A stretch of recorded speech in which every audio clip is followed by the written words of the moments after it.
0.13 বর্গ কিলোমিটারের জেলা রাঙ্গামাটি। 10 উপজেলা, 50টি ইউনিয়ন ও 2 পৌরসভা নিয়ে গঠিত দেশের 299 নম্বর সংসদীয় আসন। এই জেলার একটি আসনে প্রতিদ্বন্দ্বিতা করছেন বিভিন্ন দলের 7 জন প্রার্থী।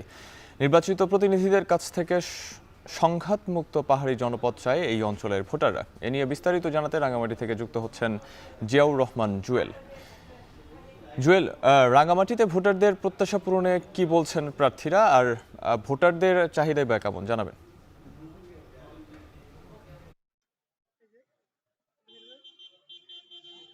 সব একটু বলে রাখি যে রাঙ্গামাটি 299 নম্বর যে রাঙ্গামাটি পার্বত্য আসনটি সেটি একমাত্র আসন, এবং এখানের যে ভোটার সংখ্যা সেটি যদি একটু বলি যে 5,09,267 জন ভোটার রয়েছে। তার মধ্যে 2,63,410 জন হচ্ছে পুরুষ ভোটার এবং 2,45,855 জন হচ্ছে নারী ভোটার।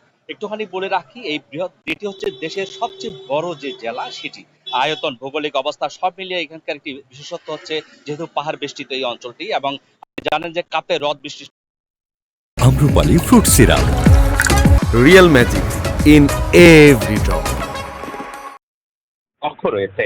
একটুখানি বলে রাখি, এই যে দুর্গমতার মাঝে যে ভোট গ্রহণের যে প্রক্রিয়া সেটি আসলে এখন পর্যন্ত 20টি ভোট কেন্দ্র রয়েছে যেখানে হেলিকপ্টারে এখন পর্যন্ত 20টি ভোট কেন্দ্র রয়েছে যেখানে হেলিকপ্টারে সেখানে যে নির্বাচন কেন্দ্রিক ভোট বাক্স এবং অন্যান্য যে সরঞ্জামাদি মানুষজন রয়েছে তাদের নির্বাচনী কর্মকর্তা তাদেরকে পাঠানো হয়, এবং সেইভাবে গতবার বা দ্বাদশ যে সংসদ নির্বাচন সেখানে 18টি কেন্দ্র রয়েছিল, এবার সেটি 20টিতে উন্নীত হয়েছে। একটুখানি বলে রাখি, এই যে কেন্দ্রের দুর্গতি সেটি আসলে দেখভাল করার জন্য প্রশাসন থেকে সর্বোচ্চ ব্যবস্থা গ্রহণ করা হচ্ছে। এরই মধ্যে যেটি বলছিলেন যে রাঙ্গামাটির যে ভোটারদের যে চাওয়া পাওয়া আসলে দীর্ঘ সময় ধরে স্বাধীনতার পর থেকে যদি বলে রাখি, যে পার্বত্য অঞ্চলে যে পশ্চাৎপদতা এখনো শেষ হয়নি।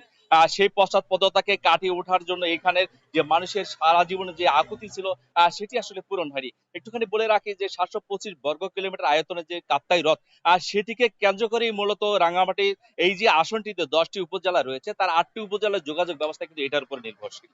সব মিলিয়ে এখানকার যে কৃষি অর্থনীতি, এখানে কোনো শিল্প কারখানা গড়ে ওঠেনি। যে ভোটাররা যেটি বলছেন যে এই যে পার্বত্য অঞ্চলে শিল্পায়ন, শিক্ষা, স্বাস্থ্য ব্যবস্থা সেটি যেমন উত্তরণ চান, একই সঙ্গে এখানকার জীবনযাত্রার যে মান উন্নয়নের জন্য যে শিল্প কারখানা গড়ে তোলা দরকার সেই বিষয়টি আসলে হয়ে ওঠেনি।